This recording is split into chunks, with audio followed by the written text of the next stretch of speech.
Play the game. Play the game. Play the game. I think that it started in '96 when I started listening to electronic dance music, but the electronic sounds really just fascinated me because it was such a different kind of feel and color than the music I was listening to before. And when I discovered it, like almost right away, I just decided that I wanted to be a DJ as well. I just wanted to buy the music and play it out, you know.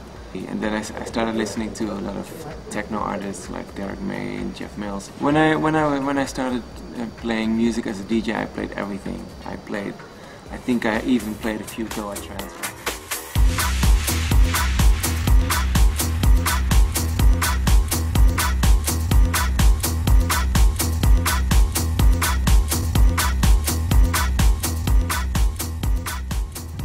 There's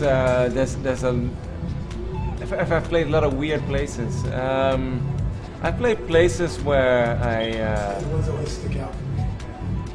you know, the ones that stick out are the ones, not necessarily the famous ones, but the ones where the audience is really amazing. Like last year, I remember doing a 2-day tour in Poland, and it was seeing the people there really being into the music in such a different and more intense way than anywhere else. You know, these things really stand out. So I play, for instance, a room in Tokyo, which is always, you know, instant fun. Like it's guaranteed. It's guaranteed to be a good night. But when you go to a place where you've never been before, you don't know what to expect, and then yeah, you find, like last week, where was I? I was in Sofia, Bulgaria, and the people there were so much into the music. You know, they really understand everything that you do. Like, if you're in Europe, if you're in London, Berlin, or Amsterdam, people, you know, have been to so many parties, they've seen it, heard everything. You know, yeah, it's hard to really impress people. But if you go to these places where it's relatively a new thing, you can really do something special. At least that's how it feels.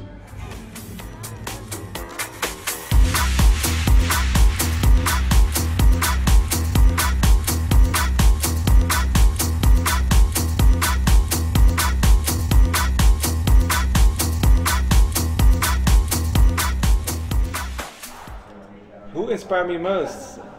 Depends what age you're talking about and when. At the moment, let's speak on the present, I'm very much influenced kind of the way I started listening to music, which was more with guitars. Like last week I bought a bass guitar. I don't really know how to play the bass guitar, for instance, but I bought one and I've been playing around with it a bit and recording things, and I'm really inspired by that at the moment, because it brings a live element into the music. I mean, it's all recorded and looped afterwards, but it keeps you can do things that you cannot do with a computer normally, just a computer. But so that's what I'm very much into nowadays. Like back in the days, inspiration came from a lot of bands, a lot of DJs, not in the least by a good friend of mine now, and also back then, Edwin, who's part of Rejected. He inspired me a lot with the music that he played. Many things.